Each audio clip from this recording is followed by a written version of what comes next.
mas como que eu posso usar a automação fiscal para entregar aquilo que o meu cliente deseja? Eu acho que essa é a pergunta-chave.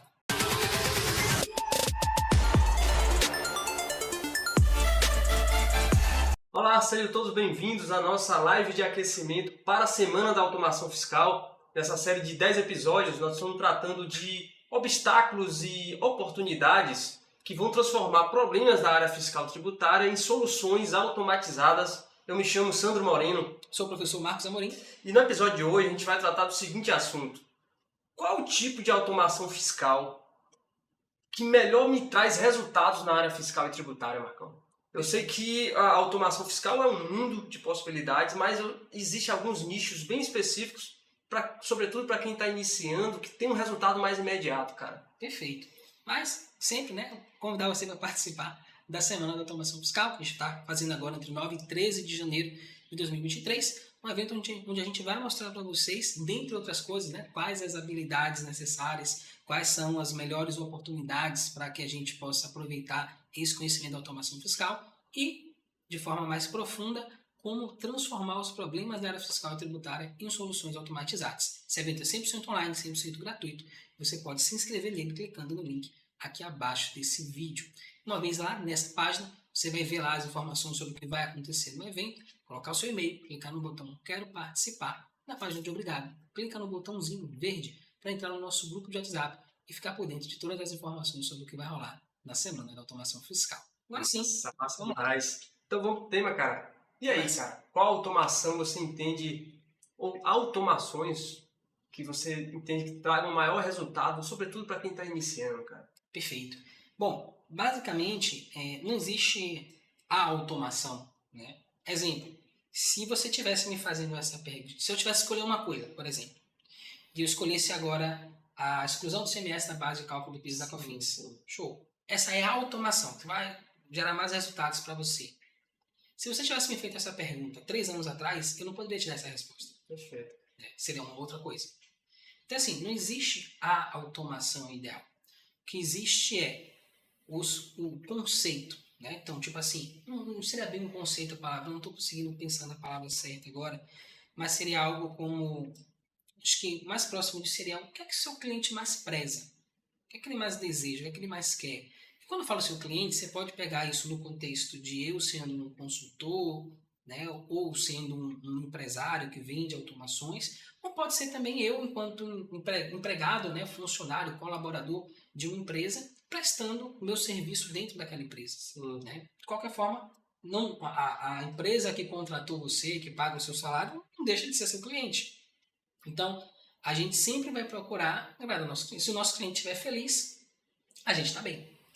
Então, assim, qual o conjunto de habilidades ou conjunto de automações que eu posso criar? Eu nem diria isso, mas qual o conjunto de desejos? O que é que esse meu cliente quer que eu posso entregar a ele através da automação fiscal? Eu acho que esse é a grande questão.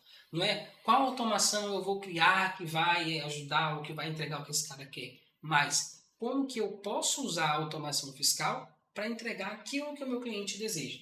Eu acho que essa é a pergunta-chave. Entendi, cara. Você utiliza muito um mantra com um objetivo assim, base para todo o processo de automação, que é para o nosso cliente aquilo que gera mais receita, que tem menos custo e menos risco. Não é isso, cara? Você acha que é muito... Era aí que eu queria chegar, exatamente. Então, assim, o que é que eu percebi ao longo da nossa trajetória aqui, Eu falei que já da cebola, das 3 camadas, que é mais rápido, mais prático, mais seguro. Isso é como se fossem 3 níveis, Então, o primeiro nível é o nível eu comigo mesmo, com relação ao meu trabalho. Depois, eu com relação à empresa, à minha carreira, na verdade. E depois, eu com relação aos meus clientes. Sim, então, nesse primeiro nível, que é eu comigo mesmo, como que eu posso executar meu trabalho de forma mais rápida, de forma mais prática e de forma mais segura. Sim. Então, normalmente é assim que você vai começar. Então, eu vou querer até fazer uma espécie de pesquisa, para você que está assistindo aí, se puder, coloca aqui embaixo na descrição o que é que você está buscando. Se você é iniciante, ou se você já tem algum conhecimento de automação, e se você é iniciante, se você tem 0 conhecimento em automação, coloca para mim aqui, por que você quer aprender a automatizar uma rotina fiscal tributária? Só para eu fazer uma leve pesquisa. Responde agora, tá? Eu vou dar um tempinho aqui para você responder, que eu vou dizer o que é que eu acho. Depois a gente vai dar uma olhada na descrição para ver o que é que aconteceu. Então, assim, o que é que eu acho que as pessoas que estão começando agora estão buscando? Fazer mais rápido. Então, Com certeza, cara. normalmente, o cara que chegou aqui, nunca me viu na vida, primeiro vídeo que ele está vendo, e o termo automação fiscal chamou a atenção dele porque eu posso fazer meu trabalho mais rápido. Pô, com razão, né, Marco? Te Com razão, interrompendo, claro. cara, às vezes é enfadonho e muito pesada a rotina fiscal tributária, né, cara? Isso. Então, assim, é algo que já é muito bom. Só que o mais interessante é que tem coisas que são N vezes melhor do que isso, que vêm junto. Não vou dizer melhor, mas assim, que são complementares, né? Tão desejáveis quanto fazer o seu trabalho mais rápido, que vem junto nesse pacote. Então você vem buscando fazer o seu trabalho mais rápido e você leva a fazer ele com mais segurança, fazer ele com mais praticidade, você leva a aumentar o seu próprio salário, ter reconhecimento profissional, ter mais tempo livre, você leva a construir automações que vão ajudar o seu cliente a aumentar a receita, reduzir custo, reduzir risco. Isso eleva o seu nível também de representatividade, seu nível de importância para aquele cliente. Sim. Então, assim, você veio buscando uma coisa, é fazer mais rápido. E, no entanto, o que você teve de volta foi muito mais amplo, foi muito maior do que isso. Perfeito. E é isso que eu vejo, isso fez eu ficar presente por fato de que no começo a automação fiscal na minha cabeça era muito um conjunto de regras, de coisinhas que eu podia fazer para melhorar meu trabalho, para fazer ele mais rápido. E hoje eu vejo muito claramente como uma ferramenta de alavancagem de carreira, de crescimento profissional. Né? Legal, cara. Eu estava conversando ontem com um cliente, né? Ele me solicitou uma consultoria paga. E a gente conversando, ele falou que fez uma faculdade de contabilidade e tal. E ele tem uma visão muito próxima dessa que a gente está conversando aqui, de utilizar a automação fiscal como uma ferramenta para entender o negócio como um todo e promover insights, né, oportunidades para o empresário. E ele falou que ouviu o professor dele falar no último semestre, as pessoas ainda não entenderam que a contabilidade é uma linguagem de negócio. Pô, caramba, que massa, cara. E com essa frase ele traduziu exatamente o que eu acho. Eu acho que a automação fiscal, ela não é uma linguagem de negócio. A contabilidade é. Mas ela permite que a gente navegue por essa linguagem de uma forma muito mais fluida. Isso é próximo ao que você também utiliza no termo de inteligência fiscal, cara? Exatamente isso. Exatamente isso. Então, é como se a contabilidade tá lá, tem as regras, né, e tal. Os padrões estão estabelecidos. A inteligência fiscal me permite navegar por essas informações e extrair insights, extrair oportunidades disso. Poxa, muito massa, cara. Na verdade, eu tenho percebido que cada vez mais a gente tem aprofundado isso, cara, porque o mercado tem exigido muito disso, né, cara? E Marcos, seguindo ainda essa ideia do tema, cara, quais automações são as mais relevantes? Você já deixou claro que depende muito do contexto. E eu estou vendo que a dor principal, sobretudo dos seus alunos, é a questão do tempo, cara. Eu quero fazer as coisas mais rápidas. E quanto à questão, outras tão importantes como segurança e eficiência, cara, o que você tem a dizer em relação à automação? Então? Sim. Bom, é como eu falei, no primeiro momento você vai buscar, né, a coisa da velocidade, de ter uma maior precisão, né, segurança, como você falou, mas no princípio é a velocidade. Só que você vai começar a perceber que qualquer coisa que você for fazer, você vai fazer rápido. Então, a velocidade vai meio que começar a ser um commodity para você.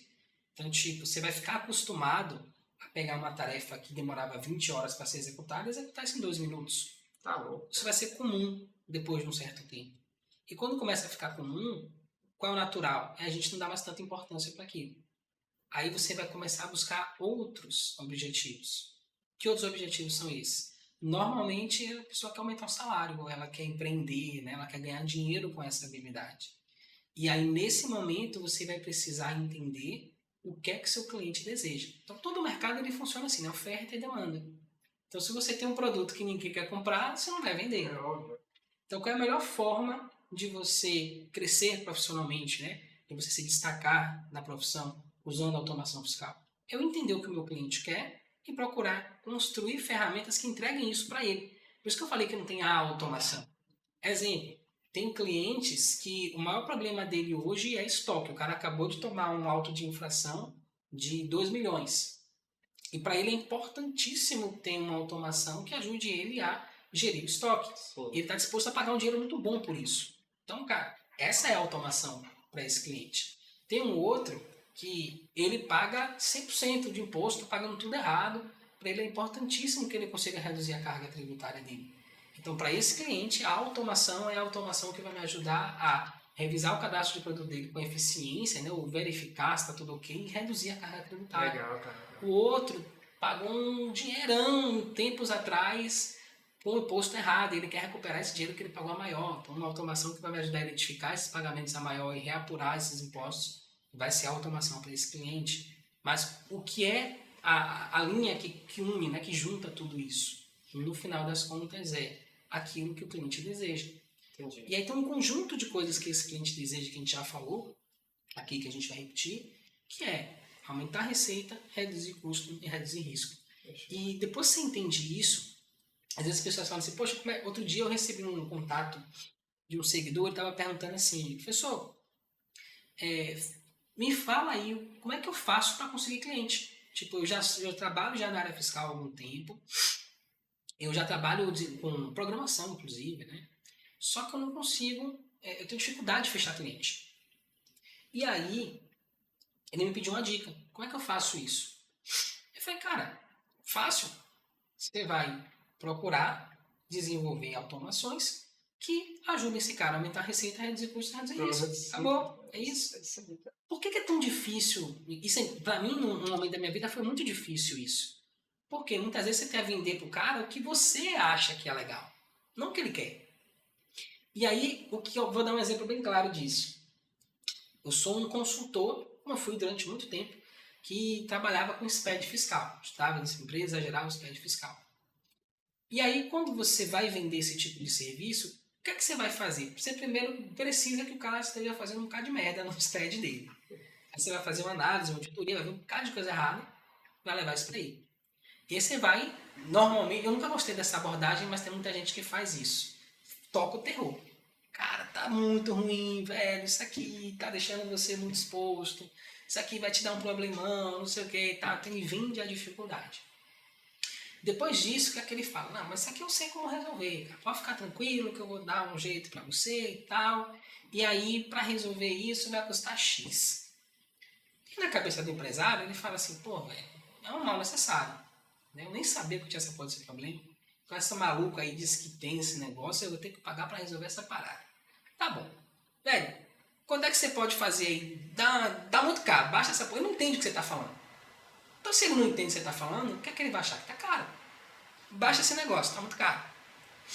E aí você baixa o preço para poder fechar. Ele entende, está preocupado, porque o que está passando na cabeça do empresário? Eu não entendi porra nenhuma que você me falou. A única coisa que eu entendi é que o meu risco está mais alto. Eu tenho que baixar o risco. Então eu vou pagar para você baixar o risco para mim. Sim, sim. Entende? Então, na cabeça do empresário foi isso que ele entendeu. O que é que ele quer? Ele quer aumentar a receita. Reduzir custo é legal também, mas reduzir risco é a última coisa que ele está preocupado. A não ser que seja algo expressivo.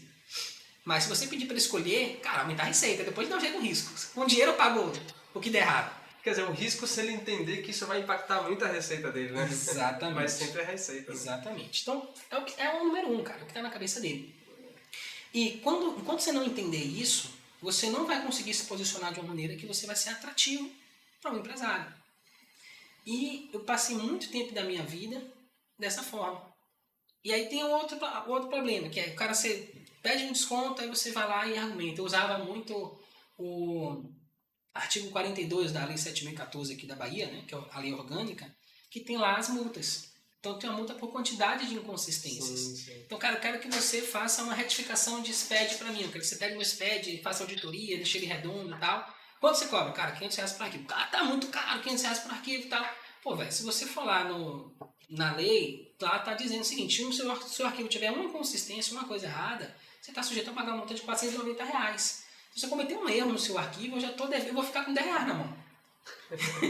Então, assim, se tiver mais de 100, aí você pode errar à vontade, você paga só R$1.920. Era essa argumentação que eu usava com o meu cliente.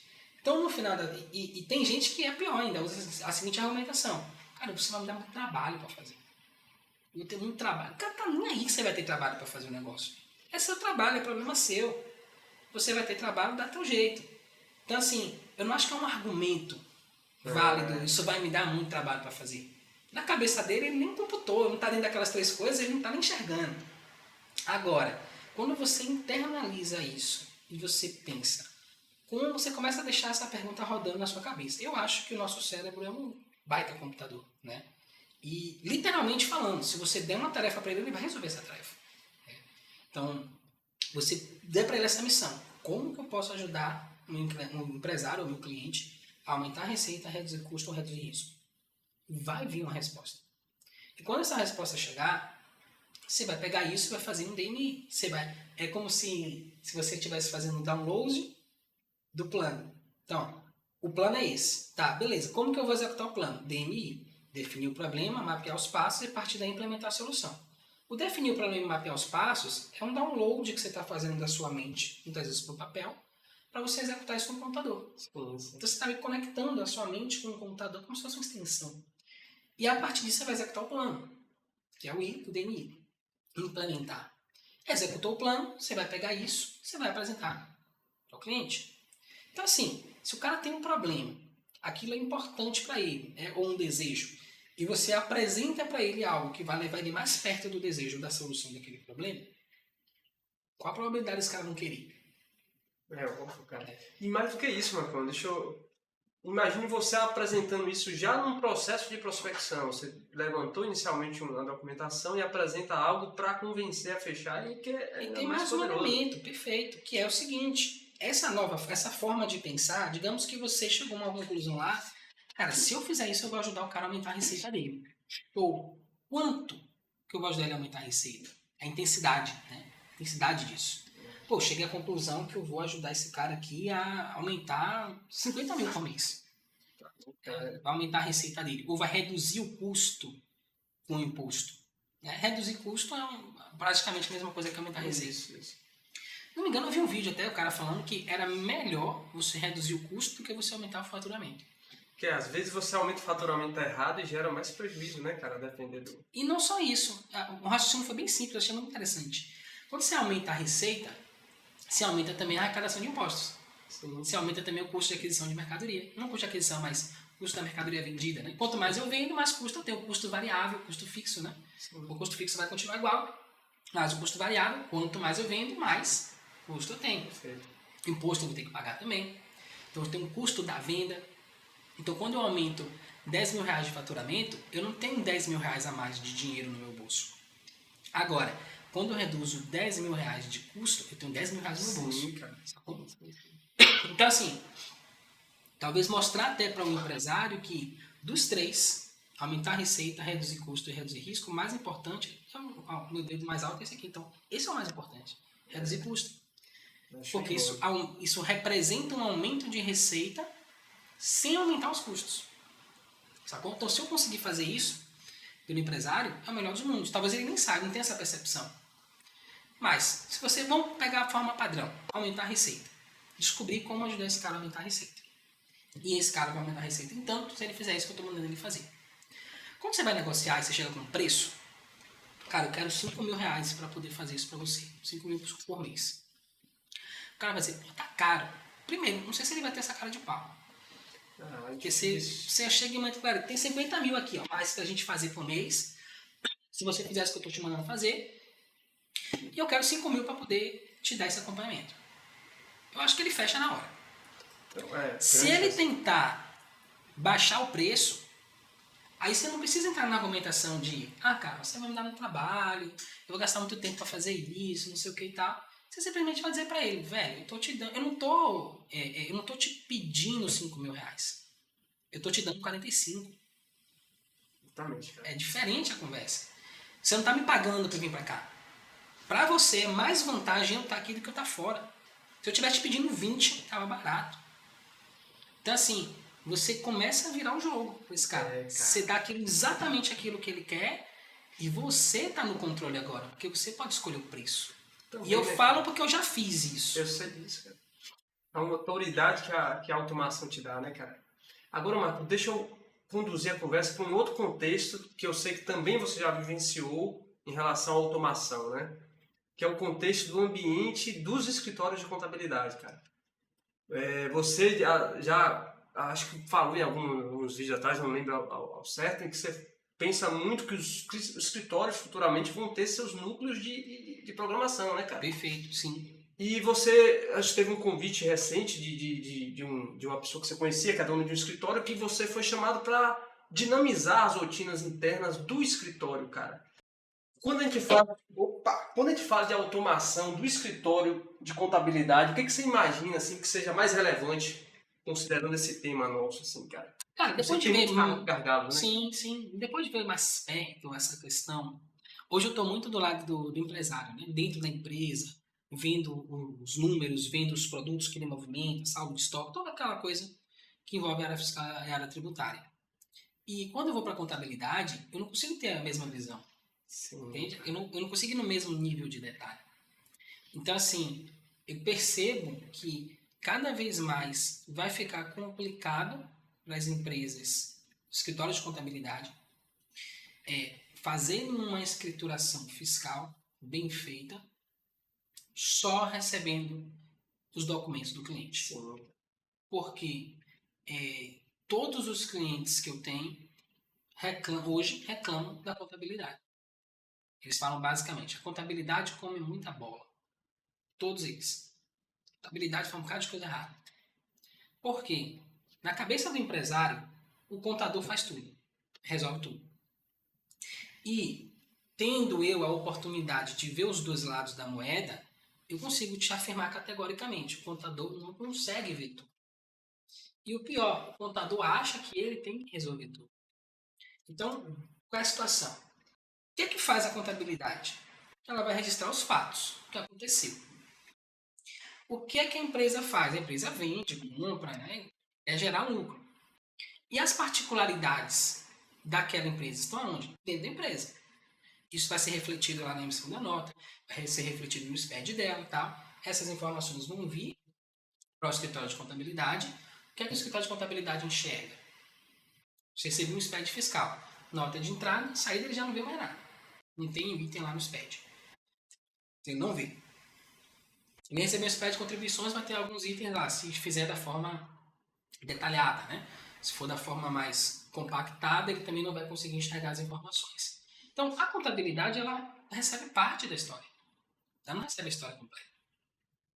E uma empresa, por exemplo, que tenha 5 mil, nem vamos exagerar, 5 mil itens de estoque. Cada item vai ter sua particularidade, vai ter sua história para contar. O escritório de contabilidade, será que ele consegue enxergar esses 5 mil itens? Eu vejo assim muito nesse contexto a questão da falta de uma visão do cadastro do cliente, né, cara? E que a automação ajuda pra caramba, cara. Ajuda, só que assim, você precisa ver e precisa fazer alguma coisa com isso. O escritório de contabilidade pode até enxergar, mas será que ele vai ter tempo de... né? E outra coisa, se ele fizer isso, será que o cliente vai ouvir? Porque eu tenho um caso de uma aluna, eu gravei uma mentoria falando recentemente, daqui a pouco vai estar aqui no YouTube. Ela conversando comigo, pô, tem uma situação aqui do cliente que ele manda as notas, a gente faz a análise nota a nota, os itens lá e tal, vê que está errada a tributação e a gente informa para ele que a tributação está errada para ele corrigir no sistema dele. E ele corrige? Não. Por que ele não corrige? Porque ele não entendeu que aquela tributação errada significa que ele está pagando imposto a mais. Entende? Ou que ele está pagando imposto a menos. Ah, estou pagando imposto a menos. Pô, legal. Só que depois você vai tomar uma porrada aí, juros e multa, né, e tal. E é um montante grande. E também precificação, né, cara? Precificação. Tem que ser N coisas envolvidas com isso. Então, assim, quando a contabilidade fala isso para a empresa, o que a empresa pensa? Não, é problema seu, mas se vira, tô te pagando para fazer isso aí. Só que não é assim que a banda toca. Por quê? Se o escritório está enxergando que está errado e está falando para você que está errado, você tem que ajustar essa porra aqui. Por quê? Porque se você não ajustar aqui, seu preço vai estar errado. E se seu preço estiver errado, sua margem de lucro pode estar negativa. E se a sua margem de lucro estiver negativa, você pode falir. Então, assim, falta essa energia na comunicação, muitas vezes, eu percebo. Demais. E fica esse telefone sem fio, porque o empresário acha que o contador resolve tudo, o contador acha que tem que resolver tudo para a empresa, e no final das contas ninguém resolve porra nenhuma. Agora, Marcão, você não acha que aí não falta também uma questão de não só da comunicação, escritório de contabilidade do seu cliente, mas uma comunicação mais assertiva, porque eu imagino que escritórios que têm uma automação, por exemplo, ou rotinas muito bem gerenciadas, ele levanta cenários importantes para o cliente, pautado em planilhas ou informações mais eficientes. Eu acho que a coisa se torna mais clara para o empresário entender, não é? O que você acha disso aí, cara? Eu acho que tem que haver uma integração entre a pessoa que trabalha na área fiscal dentro da empresa e o escritório de contabilidade. Tá? Pelo menos isso. Agora, no futuro, eu vejo que a tendência vai ser que as empresas... Vai chegar a hora que vai cair essa ficha. Que as empresas vão gerar suas próprias apurações de ICMS. Sim. E a contabilidade vai fazer a contabilidade, que é pegar os fatos que aconteceram, registrar, gerar um DRE, os KPIs, gerar visões, insights de negócio para isso melhorar o negócio aqui. Sim. Eu acho que esse é o papel realmente da contabilidade. Não que ela não deva fazer a área fiscal, mas eu acho que a gente está chegando num nível de complexidade, num nível de detalhamento tão grande que isso vai exigir uma velocidade de comunicação entre o escritório e a empresa, e isso muitas vezes não vai ser possível. Por quê? Eu vendo o mês inteiro, quando viro o mês eu mando um pacote de informação para a contabilidade. Quando a contabilidade vê que está errado o mês que passou e já um pedaço desse mês que entrou. Então assim, por melhor que seja a contabilidade, ela vai me passar a informação já defasada, já desatualizada. Quando eu vou no cliente, faço lá uma análise do cadastro de produto dele e eu vejo que o produto X está com a tributação errada, eu chego lá no carinha que lança lá e falo, fulano, para tudo que você está fazendo aí, vamos ajustar essa tributação aqui. Te ajusto. Na próxima nota já está certo. Então, assim, exige essa velocidade e exige conhecimento. Um carinha que tem 200 escritórios, 200 empresas para poder tomar conta, como eu já ouvi, já não sei a verdade ou não sei, mas a pessoa me disse que ela era responsável por 200 empresas optantes do Simples Nacional. Tudo bem que uma boa parte disso era empresa sem movimento. Mas, cara, é muito trabalho. É muita empresa para você dar conta. E aí fazer a apuração de imposto, uma é comércio, a outra é serviço, cada um. E o simples pode ser tudo menos simples. É um complexo pra cacete aquele negócio ali. Então, assim, qual o tempo que esse cara tem, mesmo trabalhando com automação, para poder ir no detalhe de 200 empresas? Não, é um volume gigantesco, cara. Não tem condições. Eu não conseguiria fazer. Ô, Marcão, e tem outra coisa aí, cara. Não só em relação ao volume, mas a dificuldade de você gerar uma informação correta, considerando que muitas vezes o próprio sistema dá pau, cara, ou não atende. Poxa, eu acho que você estava conversando comigo, recebeu uma ligação de uma pessoa do Rio Grande do Sul, né? Foi, exatamente. Novamente problemas do sistema e aí surge a necessidade de uma automação, não? Eu acho que isso cada vez mais está crescendo, cara. Isso foi muito interessante porque a gente falou, se não me engano, na última live, eu não lembro qual foi, mas a live que a gente falou, por que eu vou aprender automação se eu já tenho um sistema? Exatamente. Né? E aí, hoje, eu recebo uma ligação de uma pessoa do Rio Grande do Sul falando, pessoal, tô com um problema aqui. Qual é o problema? Ó, o meu cliente manda para mim um SPED fiscal com registro C176, que são lá as operações com ressarcimento do ICMS. Beleza. E aí, eu pego esse SPED e importo no meu sistema. O que é que o meu sistema faz? Ele ignora o registro 676, ele não importa. Não importa tudo mesmo do 676. Ok. Depois, ele gera o seu próprio registro 676. O meu sistema gera um novo registro. E eu gero o SPED. Só que quando eu olho esse registro, o registro está errado. A informação do registro não está correta. O que está correto é o que veio do cliente. Que ele ignora.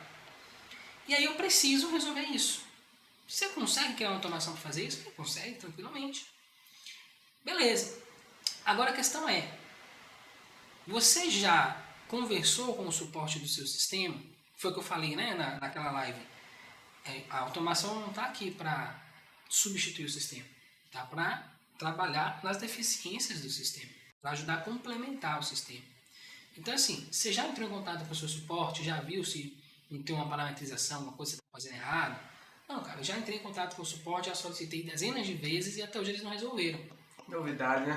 Aí eu falei, aí só para o desencargo de consciência eu perguntei assim, mas quanto tempo que você está tentando resolver isso com o seu suporte? Eu imaginei que ela me dizia assim, uma semana, um mês, 2 no máximo. Ela falou, eu tenho um ano.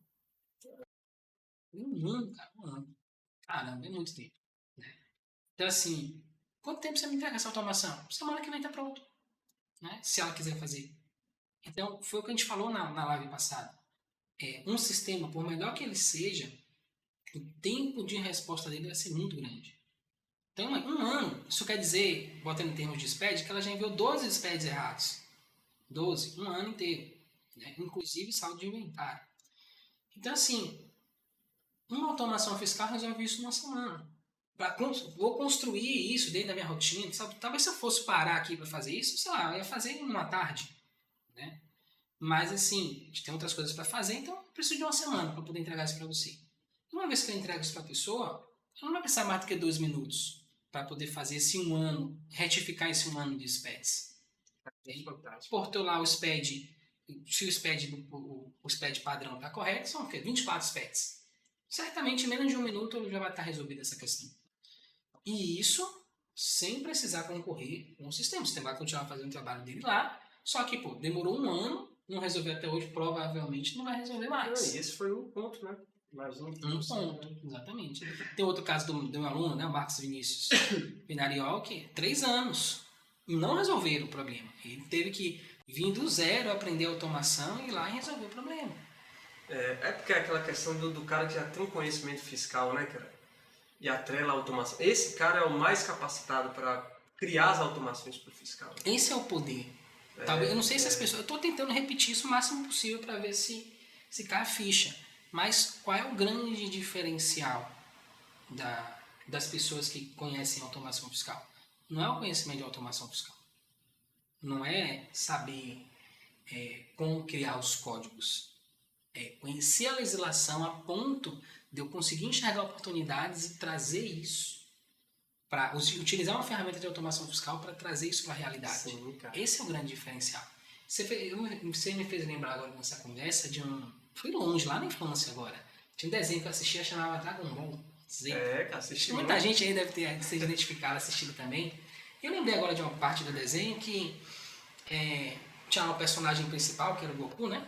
E era aquele bem antigo mesmo, a primeira versão que tinha uns extraterrestres, né? Que os caras usavam óculos que mediam o poder de luta do cara. E aí eu lembrei bastante desse episódio agora, que ele tava usando um óculosinho e esse óculos media o poder de luta da pessoa. E o do Goku era, sei lá, 1000 e não sei quanto, 100 mil e não sei quanto e tal. E aí lembro de um episódio que até explodiu o óculos da pessoa que tava medindo. E eles deram um jeito de meio tipo de trocar lá, tirar o corpo dele e botar tipo a alma de outra pessoa no lugar do corpo dele. Pra aproveitar o poder dele. Exato. Tipo assim, pô, tira a alma dele e bota a minha no lugar pra poder ter o poder do cara. E aí o cara botou o óculos pra medir depois dessa alteração. E o interessante foi que não era, tipo, era 100 mil e tanto o Goku, né, a corpo e a alma. E quando fez essa troca ficou tipo 23 mil, tipo quase 80% menos. Então isso mostra o seguinte, cara, a força dele, o poder dele não tá no corpo dele, tá na alma. Se a gente fizer um paralelo, eu sei que tá ficando muito filosófico, mas o que é que eu quero dizer? Existe uma essência por trás. Então o que as pessoas conseguem enxergar da automação fiscal é o código pronto, é eu clicar no botão e fazer aquilo em um segundo. Mas o que é que está por trás disso? Qual é a alma, qual é a essência da automação fiscal? É o profundo conhecimento da área fiscal e tributária. Se eu não tivesse profundo conhecimento da área fiscal e tributária, eu poderia saber tudo que eu sei de automação fiscal. Eu não conseguiria gerar 20% dos resultados que eu consigo gerar.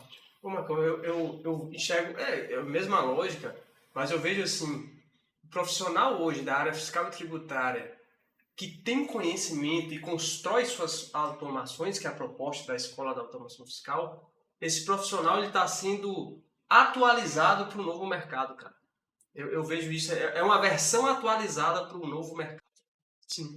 É algo que está surgindo, cara, é natural isso, né? As empresas vão querer cada vez mais ter acesso a seus dados, não ter acesso, a gente já tem acesso, mas compreender os dados que estão sendo gerados e saber como extrair desses dados insights para melhorar ainda mais o negócio. E quanto melhor a gente for nisso e entender essa engrenagem, isso não tem nada a ver com programação, não tem nada a ver com automação, né? Tem a ver com entender a essência da empresa, o que ela faz, os custos que ela tem, qual o custo real de aquisição de uma mercadoria. Então, tem uma série de fatores que eu vou precisar entender. E uma vez entendendo isso, eu uso a automação como uma ferramenta para acelerar a construção disso, para acelerar a resolução desse problema. Então, basicamente é isso. Massa, massa. Vamos encerrar por hoje. A conversa é muito boa, cara. Muito boa. E convido vocês que continuem nos acompanhando nos vídeos. Essa é uma série de 10 episódios. Essa é a oitava? Oitava, cara. E esse só é o aquecimento. Sabendo que tem aí a cereja do bolo, que é a semana da automação fiscal, né, cara? Perfeito. Na próxima live, a gente vai compartilhar a tela aqui, a gente vai começar a construir uma automação fiscal, vou aprofundar na explicação do que é o DMI, que é o nosso método, para ajudar você a acelerar a construção das suas automações.